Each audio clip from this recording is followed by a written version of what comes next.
నిఖిల్ నిన్న చాలా బాగా ఆడాడని చెప్పుకోవచ్చు. కాలికి గనుక ఆ గాయం లేకపోతే పక్కాగా విన్నర్ అయ్యేది నిఖిలే. ఎందుకంటే మన గేమ్స్ అన్నీ రన్నింగే ఉండేయి. నిఖిల్‌కి ఆల్రెడీ బొటనవేలుకి దెబ్బ తగిలింది.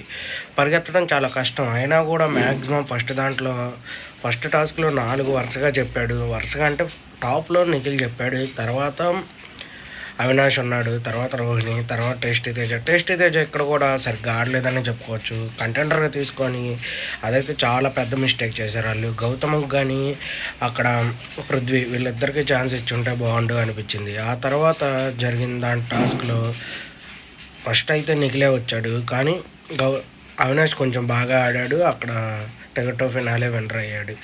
దీంట్లో అవినాష్‌ని కూడా మెచ్చుకోవాలి.